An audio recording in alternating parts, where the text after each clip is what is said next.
The countdown has begun. Netflix is bringing boxing's most shocking showdown straight to your screens. Jake Paul versus Gervonta, Tank Davis. One is a social media sensation who turned doubters into believers. The other, an undefeated knockout king feared across the lightweight division. This isn't just a fight, it's a Netflix spectacle. A global event that could change combat sports forever. Welcome to episode 1 of the countdown to Jake Paul versus Tank Davis. And gentlemen in attendance and boxing fans joining us around the world, live from Atlanta, Georgia, it's showtime! Introducing to you first the challenger on my right, fighting out of the blue corner tonight, seeking his 3rd division world title. Wearing white trunks with yellow and silver trim, the young star of boxing from Baltimore and representing his adopted home of Atlanta, Georgia. He weighed in at 139 3/4 pounds with a sensational record of 24 wins, no losses. He has 23 big wins coming by way of knockout. Here's the popular and acclaimed 3-time 2-division world champion, the hard-hitting, current and undefeated WBA super featherweight and WBA lightweight champion of the world, introducing Gervonta Tank Davis. On Netflix, to those of you joining us right here in Texas. Are you ready to make history? Let's meet the fighters. First, fighting out of the blue corner, silver and chrome trunks. He stands 6 feet 1 inch tall. He weighed in at 227.2 pounds. He holds a near perfect professional record of 10 victories, 1 defeat, with 7 of those wins coming by way of knockout. And he fought by way of Cleveland, Ohio, USA. He is the multi-talented superstar who bridged the gap between social media and professional boxing. Boxer, a content creator, an entrepreneur, a philanthropist, and a promoter, and the self-proclaimed of boxing. Ladies and gentlemen, he is the problem child, Jake El Gallo Paul. The lights dim. The cameras roll. Jake Paul makes his iconic walk, soaking in the booze, the cheers, and the chaos he thrives on. Tank Davis enters with fire in his eyes, calm and deadly, like a man who knows exactly how this ends. 2 worlds, 2 legacies, and 1 explosive collision. Love him or hate him, Jake Paul has changed boxing. From YouTube prankster to headline fighter, his journey has been nothing short of shocking. He destroyed Nate Robinson with a thunderous knockout. He silenced Tyron Woodley not once, but twice, ending their rivalry with a brutal right hand. Then came Anderson Silva, a UFC legend who Paul outboxed with crisp timing and confidence. Every fight, every upset. Ask the boxing faithful, is Jake Paul good for boxing? Yes.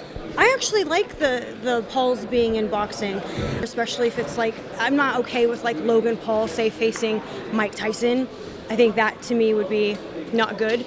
But overall, I don't have a problem with him being here. I mean, it brings more eyeballs. And you know one of the things I like is that Jake Paul's opening up the opportunity for fighters to get paid more. Like, he takes pay cuts to give the undercard more money. Every headline has built this exact moment. Jake Paul has proved he isn't just a celebrity fighter. He's a dangerous disruptor in the boxing world. But across the ring, Jake Paul faces a monster. Gervonta Tank Davis isn't here to play games.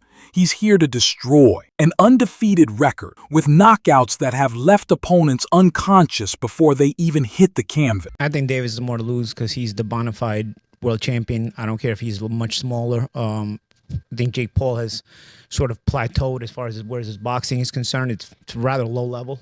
Yeah. He's big, he's physical, he's strong, he can hit. So there is that risk.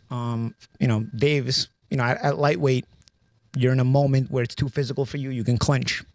Against the heavyweight, where you clinching? You ain't getting out of that corner just clinching anymore if you run out of space. You know what I mean? So it's it's interesting. But Davis, listen, there's a lot of talking points that I'm sure we'll get into when this gets closer to the fight. Davis can still punch a lightweight. Can he drop a heavyweight?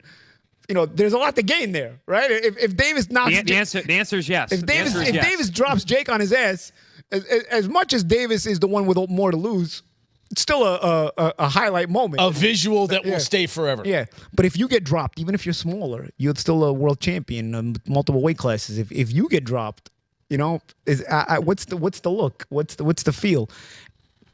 On the inside, as boxers, me and Chris Algieri, the champ, even you, Jim, you have fight experience, so we know that the risk is a big guy that big hits you. You're probably going down if you're a small guy if he hits you clean. So we know the risk, but how does it look to the public eye who don't understand that? You know what I mean? The public. So there is a lot to lose, though. There's a bit to gain. I wouldn't necessarily have an issue with this had Davis's career arc been one that benefited boxing. Davis was manufactured and put into a position where he's supposed to benefit boxing, and I don't think he has. I think he's hurt boxing. So by giving him this reward, that's my problem. Why are we watching this? Why don't you make him earn his spot that he still hasn't earned mine? Remember his demolition of Leo Santa Cruz. One uppercut, and the world stopped breathing. Or his war with Rolando Romero, where patience turned into sudden violence. And then his domination of Ryan Garcia, a fight that proved Tank isn't just hype.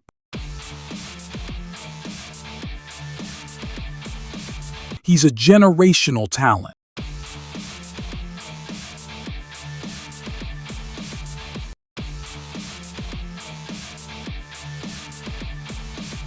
Tank Davis is power.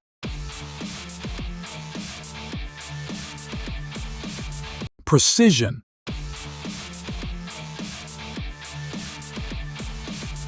And pure destruction.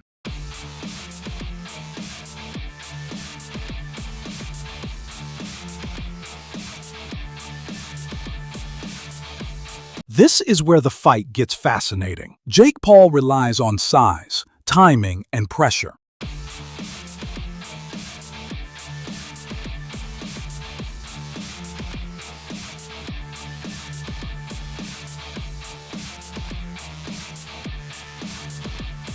He's bigger, stronger, and carries unexpected knockout power.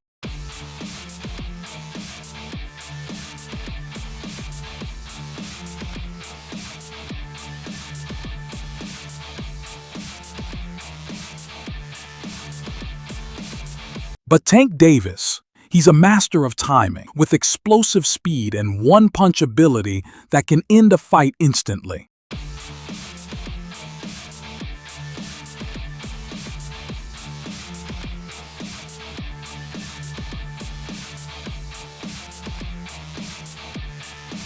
It's YouTube power versus world-class technique. Can Jake's chin handle Tank's left hand? Can Tank close the distance without walking into Jake's right hook? This is a chess match wrapped inside a war. Fans are divided.